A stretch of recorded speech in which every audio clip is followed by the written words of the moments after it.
be quiet. That means keep your mics in mute and everything. Apart from that, if you have any doubts, I'll give you 5 minutes in the end such that we can discuss the doubts. So just hold the doubts, just note them down somewhere or something like that. After that, after when I give you the time, you can ask me the doubts. Okay, this pattern will be continued for each and every class. I'll just cover the subject. After covering the subject, I'll give you some time for question and answer session. Then you can ask me any doubts. Okay, so let's start our today's topic, introduction for the electrical technology. So basically, what is electricity? Right. So for our first question is, what is electricity? So we, as you have completed in your network theory, you might have an idea what is electricity, right? Any flow of charge is called as an electricity. So that charge might be a positive charge or a negative charge. Either way, the flow of that charge is called electricity. Why are we going for this form of energy when we have different forms of energy means this form of energy will be very flexible for us to utilize. Because of that flexibility, we are going for electrical form of energy. Okay, so we have so many forms of energies, right? Heat, light, and mechanical form of energy. All those things are there. Even in all those things, even the what do you say?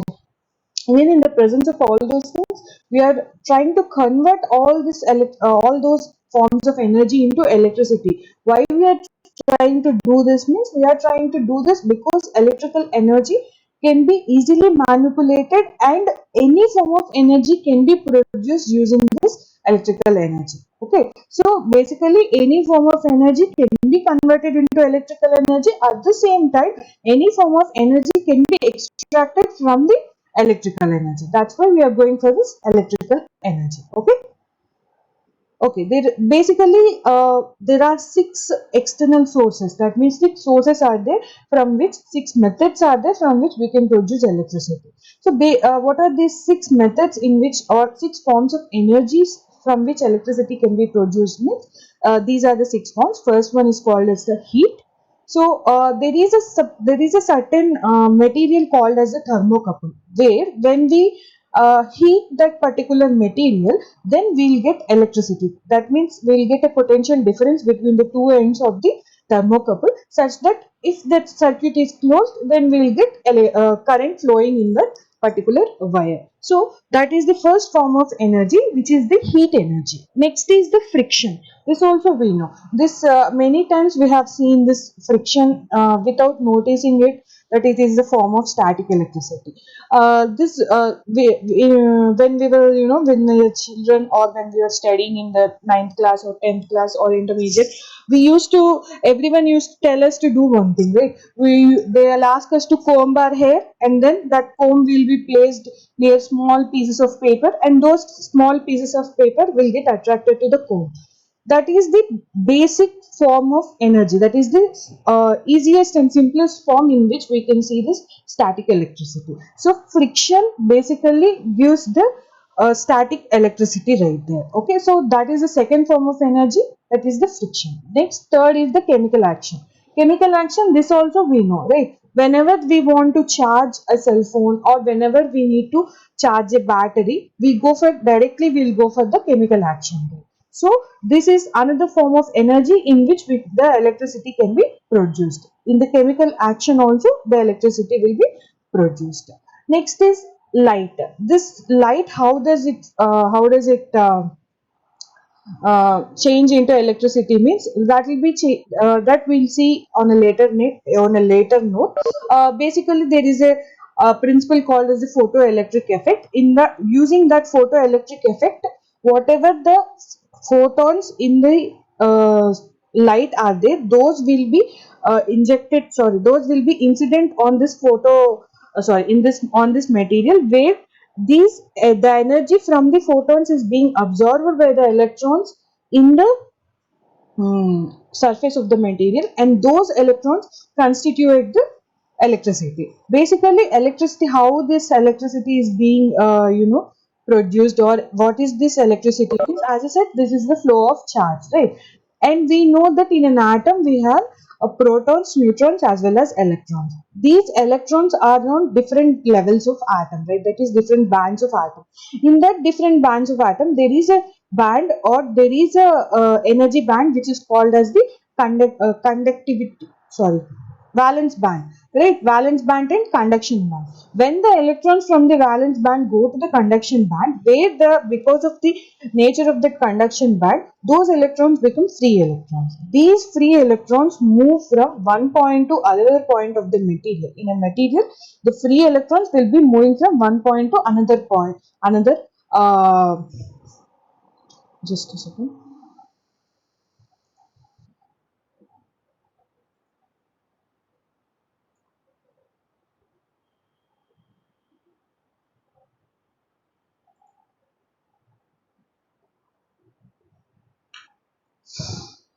Okay.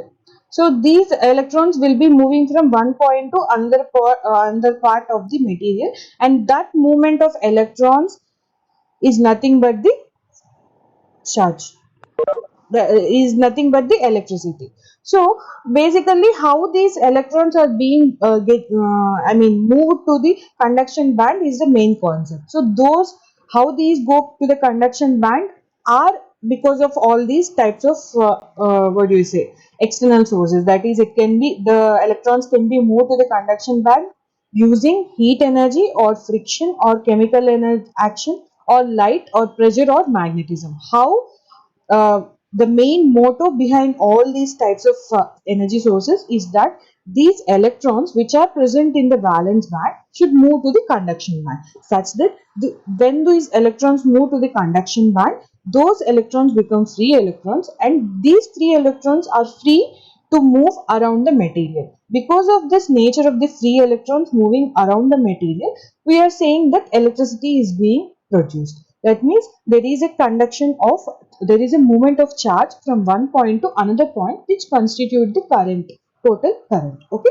So we have seen light. Here also what happens is, the photons which are there, those are nothing but the energy packets. Those energy packets, when incident on the surface of the material, the electrons absorb that energy from the energy packets, and then they move from the valence band to the conduction band. That's how the light will be helping us to make sure that electricity is being produced. Next is pressure.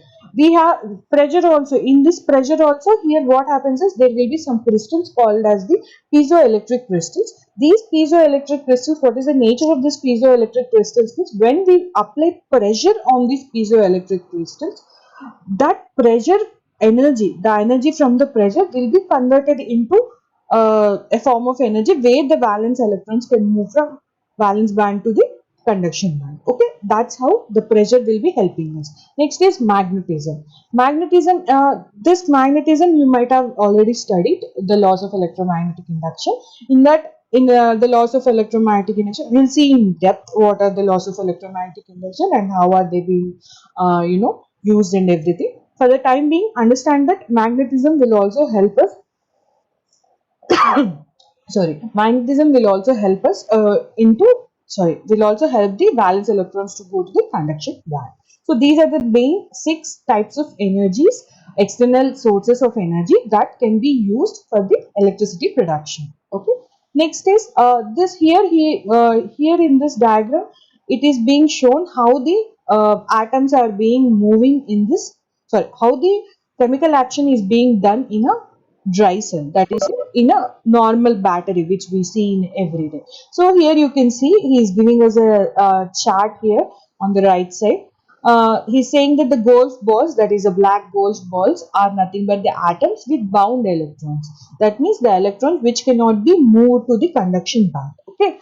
Next, these pellets are nothing but the free electrons, and this man who is running is nothing but the chemical action of the dry cell. So this chemical action of the dry cell will be moving the charge from one end to the another end of the battery, so such that there is a production of electricity, there is a movement of charge, and there is a production of electricity in this particular dry cell. Okay. Next is till now we have seen what is electricity and what are the different forms in which the electricity can be produced, right? Now we are seeing different parameters in which this electricity is being measured. The first one is the electromotive force or potential difference or voltage. Why are we saying this as the electromotive force? Means this force itself is the main what do you say, push. It is the main push behind the electrons moving from one point to another point is called as the electromotive force. What happens is, if there is a difference between there is a difference of concentration of electrons from on one end to the another end, then there is a okay, the universe has an balance. Okay, every time we have an imbalance, the universe tries to create a balance there. So in order to try to create a balance between more electrons and less electrons, what is the basic thing we need to do? We need to take some of the electrons where the more electrons are there and then put them into a place where less electrons are there, such that the number of electrons in both the parts, both the points will be equal, such that we can create a balance in that particular material. So whenever we have an imbalance, then there will be some force which will be going to make this balance. That means there will be a motivation of force that such that there's always a balance is maintained. So in the same manner, the force which is motivating us to maintain a balance in case of this particular electrons is called as the electromotive force. Here what same thing ma. Here also the electrons, if there are more in one point and if there are less in one point, when there is a connection between these 2 points, the first thing which happens is, the more electrons, wherever the more electrons are there, those electrons move to the least electron path, so least electron position, such that there will be a balance between more and less electron positions. Okay, so this force is called as the electromotive force, which is nothing, which in general we call it as the potential difference or voltage.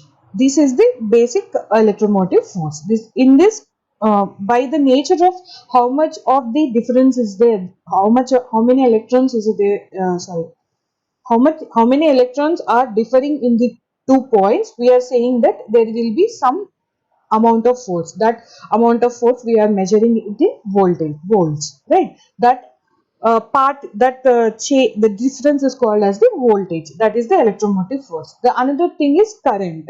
So this is the movement of the electrons. Okay, this movement of electrons is measured in current.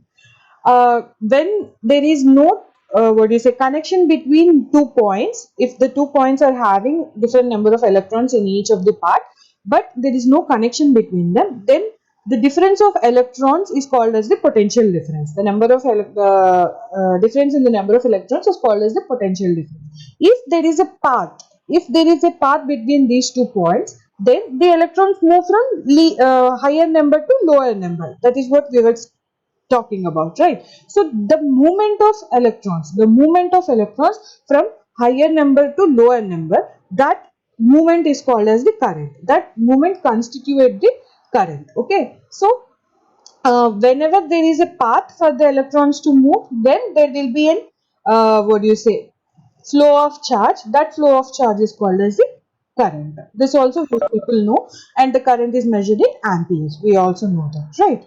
Next is now whenever we have this path and all those things, there will be different parameters which will be opposing us to go ahead, that is opposing the electrons to move.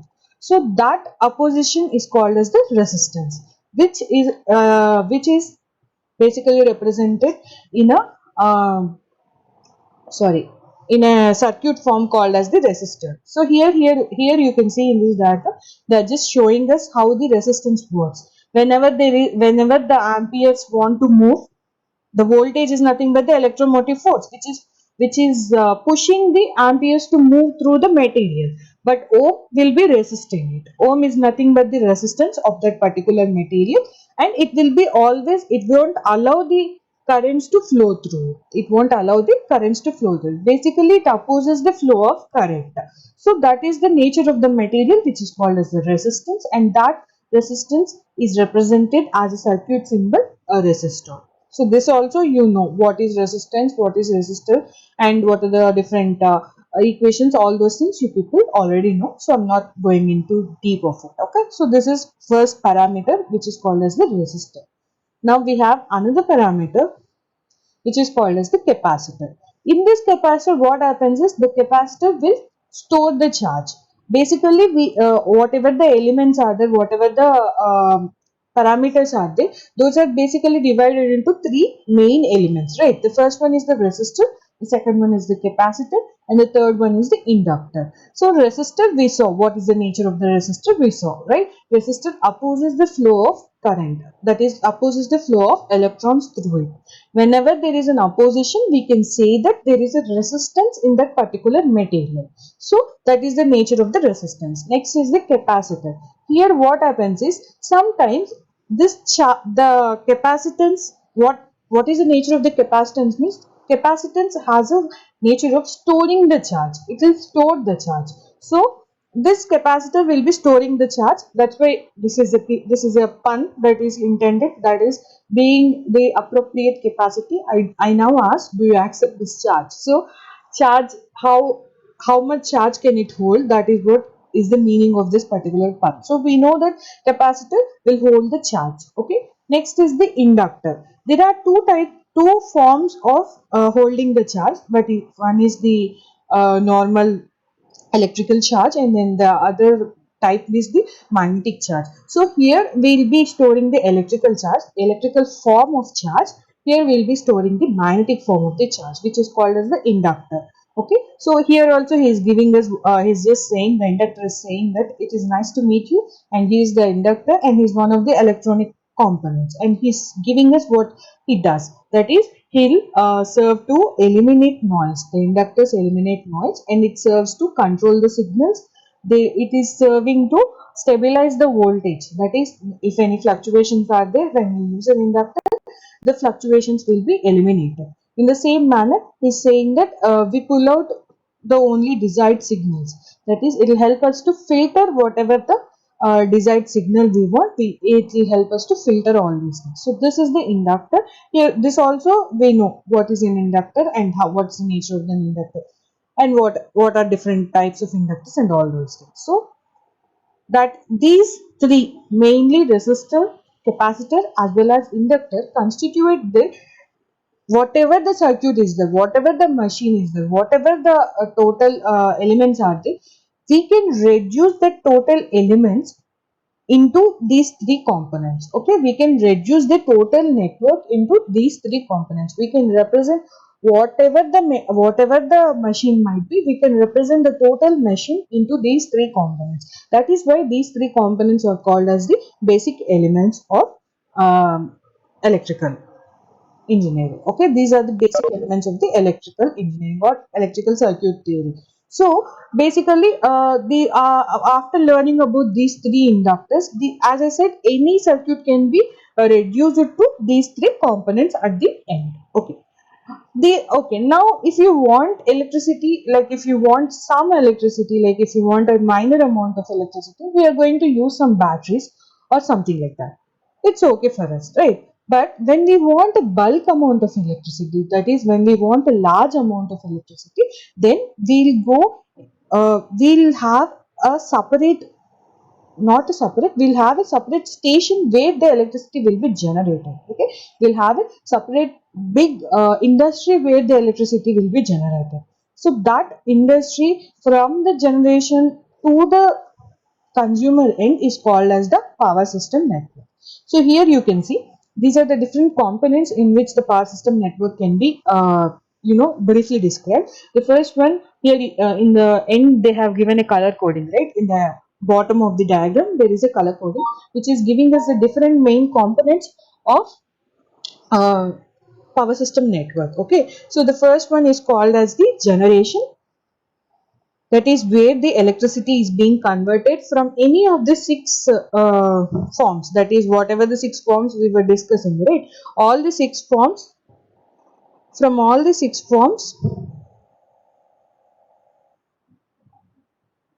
From all the six forms it can be converted. Okay, from all the six forms it can be converted into electricity, and then that electricity will be transmitted from one point to another point where the part of transmission comes into play. Here you can see in this orange color is being shown as the generation. So where the generation is happening, what conversion of electrical conversion into electrical energy is happening. It's called the generation station, the generation part, and then the transmission is these generating stations are placed in the remote areas. So from that remote areas, in order to get the what do you say, in order to get it into the place where it can be consumed, we'll be moving the electricity from one point to another point, which is nothing but the transmission, which is here shown as the blue color. The blue color which they are representing is called as the transmission. And then distribution, that means after getting it from one point to another point, we need to again distribute it to each and every consumer as per their requirements. So that part is given in green color, that is the distribution. Okay, next the fourth part is the consumers, where consumers can be either a very big consumer or a small consumer, or just a normal household consumer. So there will be different types of consumers or customers that are being represented in this black. So basically these four parts, that is the generation, transmission, distribution and customers is termed as utilization. Okay, generation, transmission, distribution and utilization. So these four parts constitute the power system network. Okay, so generally what we do in electrical engineering is we study all these four parts in detail. That is, we'll be having generation in one semester, we'll be studying transmission in another semester, distribution in another one, and utilization in another one. So all these four parts are different subjects in electrical engineering. Okay, so basically we don't need to go into all the depth of this. I'm just giving you an idea how these are all are connected. Okay, so how the electricity is being generated to the, and how it is being utilized at the end of this particular network. So basically from the generation to the distribution to the utilization, all this conversions of electricity is being done using machines. What are those machines, how are they being used, all these things we'll see. Okay, basically this is the power system network. This is how the generation, this is how the electricity which we are utilizing right now is being transferred from one point to another point. Here also you can see, here he is giving some voltages, that is how much voltage is that particular part is being used for. Like if you take the transmission lines, we are having transmission lines are at very high voltages,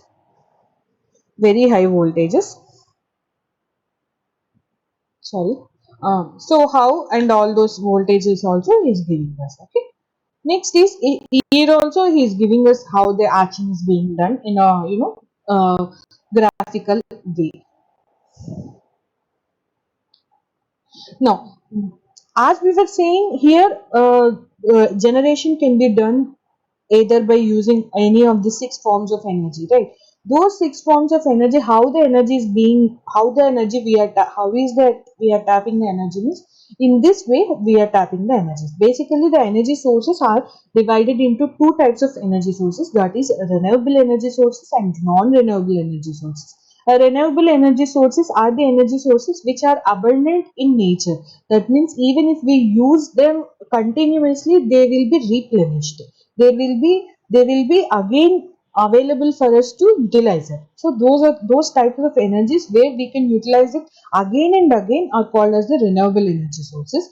Non-renewable energy sources are the energy sources which will be exhausted after a period of time. That means if we are extracting, for example, here he is giving us four examples, that is oil, coal, nuclear and natural gas. So if we, let us say we have a coal mine. So if we keep on digging the coal mine, if we keep on extracting the coal, after a certain years, after certain time, the coal will get exhausted. That means you cannot replenish the coal. Once you have utilized it, it is done. So that type of energy is where the utilization, where they cannot be replenished or called as the non-renewable energy sources.